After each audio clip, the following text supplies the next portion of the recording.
1919년 7살 윤학자는 조선총독부 목포시청 고무원으로 파견된 아버지를 따라 어머니와 함께 현해탄을 건넜다. 어느 날 유학교 선생님이 목포 교회지에서 고아원을 운영하고 있는 한국 젊은이가 일본어 선생을 구하고 있다는데 한번 가보지 않겠니? 라는 부탁의 말씀을 하셨다. 윤치호 선생과의 첫 만남은 이렇게 이루어졌다. 당시 윤치호 선생은 고아원의 원장이었다. 그러나 고아원이라곤 하지만 단장이라도 무너져 내릴 것만 같은 초라하기 짝이 없는 막사에 불과했다. 미단이도 칸막이도 없는 썰렁한 15평, 방 한 칸이 전부였다.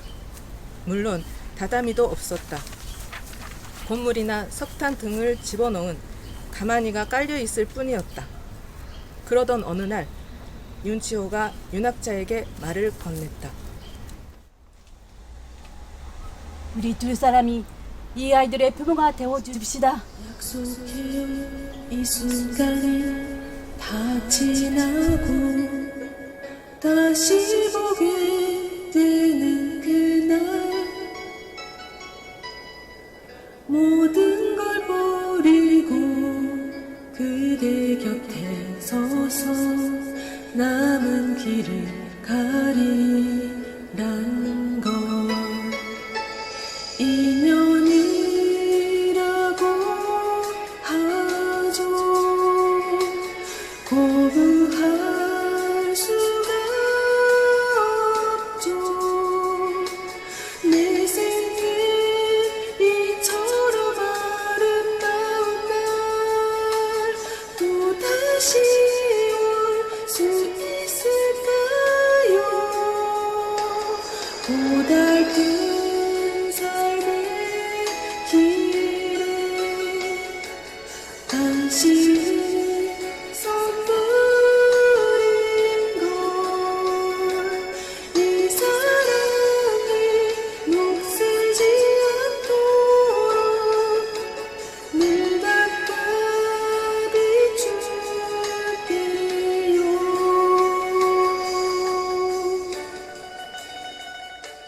일본인의 조선인에 대한 극심한 차별 속에서 두 사람의 결혼 발표는 모두를 깜짝 놀라게 했다. 일본 친척들의 반대 목소리도 만만치 않은 가운데 오직 어머니 한 분만 치즈코를 견려해 주었다. 하나님 앞에서는 일본인도 조선인도 없는 거야. 우리 모두 현재 착하잖아요. 그러나 전기도 가스도 없는 초라한 신혼생활이었다. 물론 쌀밥은 구경조차 할 수 없었다. 이건 두 사람만의 문제도 그치지 않았다. 윤치호도 치즈코도 이미 수십 명의 아이들을 거느리는 처지였기 때문이다. 고아원 아이들은 맨발로 방을 드나들었고 세수할 줄도 모르는 등 생활 습관이 전혀 몸에 배어 있지 않았다. 얘들아, 사람은 규칙적으로 식사하는 습관을 길러야 좋단다. 얼굴과 손을 잘 씻고 하나님께 감사합니다 이렇게 인사하고 식사해야 한단다. 그로부터 끼니를 걱정하는 부모님으로부터 버림받은 아이들이 고아원으로 몰려들기 시작했다. 하지만 윤치호도 치즈코도 결코 그들을 마다하지 않았다. 치즈코는 친자식과 고아들을 차별하지 않았고 고아들과 똑같이 생활하도록 했다. 1945년 제2차 세계대전이 끝나자 일본으로부터 해방된 한반도 남쪽에 대한민국 전부가 탄생했다. 이제 입장이 뒤바뀐 것이다. 이대로 한국에 머무르고 살고 싶지만 세상 사람들은 내 마음을 알아주지 않겠지. 우린 이 나라를 지배한 일본인걸. 고민 끝에 치즈코는 남편과 아이들에게 작별 인사를 전하고 늙은 어머니와 함께 일단 일본에 돌아가기로 했다. 윤학자의 뱃속에는 셋째 아이가 자라고 있었다. 정말 눈물겨운 이별이었다. 낳으면 다시 못 보러 돌아갈 거야. 그로부터 약 1년이 지난 뒤 셋째 아이를 품에 안은 치즈코는 다시 목포 곤생원을 찾았다. 어머니! 어머니가 돌아왔다! 치즈코さん! 난 오늘부터 윤학자로 다시 태어난 거야. 그러나 단시 한국 내의 반일 감정은 살기 든든한 분위기였다. 어느 날 목포 곤생원에 폭도들이 들어닥쳤다. 죽여라! 죽여라! 말로 합시다! 말로 합시다! 그러나 좀처럼 가라앉지 않았다. 여사는 공포에 질려 얼굴이 참백해졌다. 이때 아이들이 윤 여사를 둥글게 둘러싸기 시작했다. 우리 어머니한테 무슨 짓을 하는 거야? 이 아이들을 위해서라면 내 목숨은 조금은 더 아깝지 않아. 마을 사람들은 점차 윤학자 여사에게 마음의 문을 열게 되었다. 그런데 갑자기 한국 전쟁이 일어나 북한군이 남침해 왔다. 북한군은 일본인과 일본 협력자를 극단적으로 싫어하여 곳곳에서 인민재판이 열렸다. 윤학자 여사도 총구 앞에 서게 되었다. 인민 제거한다! 일본 사람 모두 죽어버릴 거야! 각오해! 일본이 이날의 항의를 생각하면 여기서 도망쳐서는 안 돼. 각오해! 일본 놈! 치즈코를 죽이려면 먼저 나부터 죽여라! 유학자는 무죄다! 유학자는 우리 가난한 사람들의 친구다. 그렇지! 또 나쁜 놈을 적용해라! 맞아. 맞아! 시끄러!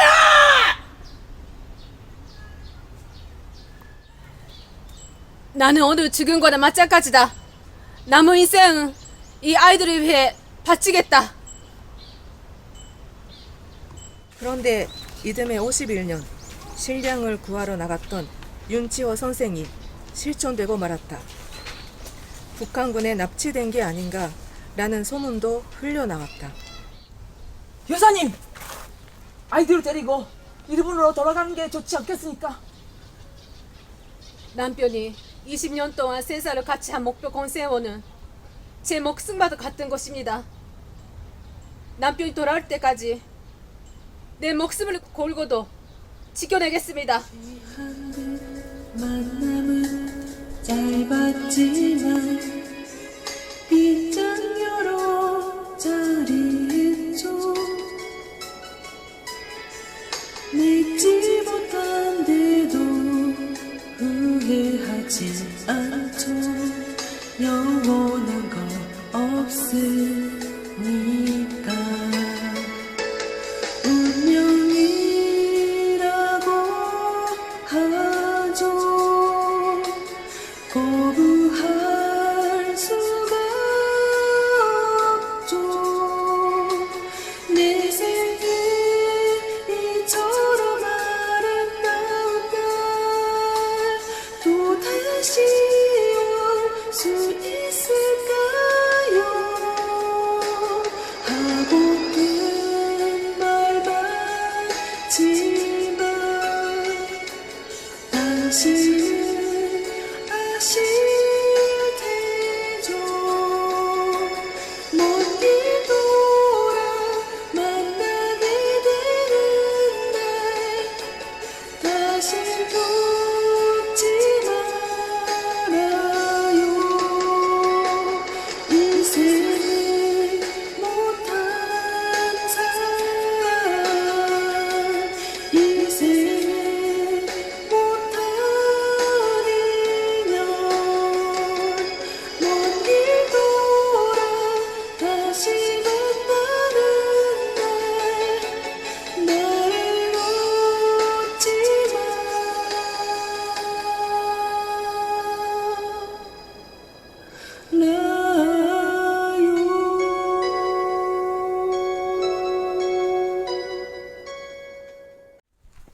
윤학자 여사는 아이들을 배고픔에 굶주리게 내버려 둘 수는 없다며 리아카를 끌고 집집마다 돌아다니며 절임이나 반찬들을 챙겼다. 그러나 오랜 고생으로 인해 여사의 몸은 확연하게 쇠약해져갔다. 그리고 끝내 병을 얻어 쓰러지고 말았다. 저를 위해 비싼 치료비를 쓰면 안 됩니다. 그런 돈 있으면 아이들 진학 자금으로 써 주십시오. 윤학자 여사는 6.25 전쟁으로 남편이 실종된 뒤에도 곤생원을 끝까지 지켰고 1968년 56세로 돌아가실 때까지 3,000여 명의 한국 고아들을 길러냈다. 윤학자 여사는 민족을 초월한 숭고한 인간애를 실천함으로써 오늘날 한국 고아의 어머니로 주안받고 있으며 머포시에서 최초로 치러진 시민장에는 한국 진영으로부터 3만 명이 참석했다. 그리고 그날 지역신문은 모포는 울었다 라고 보도했다. 저는 세계의 고아들이 당당하게 살아갈 수 있도록 윤학자 여사 탄생 100주년 기념으로 유엔 세계 고아의 날 제정의 필요성을 제창했습니다. 그리고 그것을 발단으로 한국에서 유엔 세계 고아의 날 제정 추진운동이 일어나기 시작했습니다. 지구의 미래를 짊어질 어린이들에게 건강하게 성장할 수 있는 권리를 주어야 한다는 사회적 합의를 뿌리내리게 함으로써 고아에 대한 국제사회의 인식과 관심을 높이려는 취지입니다. 유엔 세계 고아의 날 제정 추진운동에 여러분들의 많은 동참을 진심으로 호소하는 바입니다. 여러분, 부모를 뜻하는 친할 진이라는 글자를 써보십시오. 나무 위에 서서 본다 라고 씁니다. 자식이 멀리 떠나가는 모습을 부모는 언제까지나 바라다 봅니다. 그 모습이 보이지 않게 되면 나무 위에 서서 봅니다. 그러한 부모가 있기에 자식은 성장하는 것입니다. 만약 부모를 잃은 아이들에게 윤학자 여사가 없었다면 어떻게 되었을까요? 윤학자 여사의 국경을 초월한 사랑을 통해 3,000여 명의 고아들이 어엿한 사회인으로 성장하여 오늘날 당당하게 살아가고 있습니다. 메이지에서 다이쇼로 연호가 바뀐 1912년 한국 고아의 어머니 윤학자 여사가 태어난 것처럼 헤이세에서 레와로 연호가 바뀌는 오늘날 세계의 고아의 어머니가 많이 태어나기를 바라마지 않습니다. 세계 고아의 날 만세! 만세! 만세! 만세!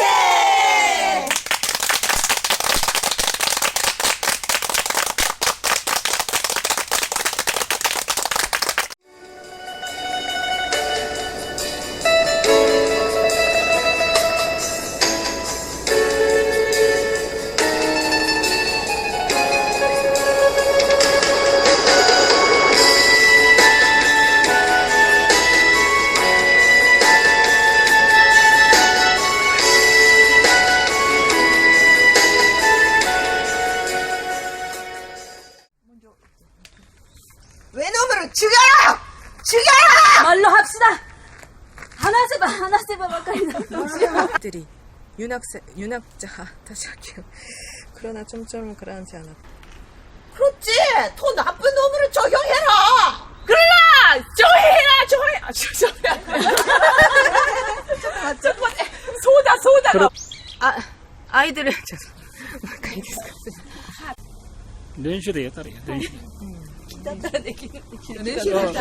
で。練習で何度もやって、そのうち、二人でこの子供たちの親にならないか。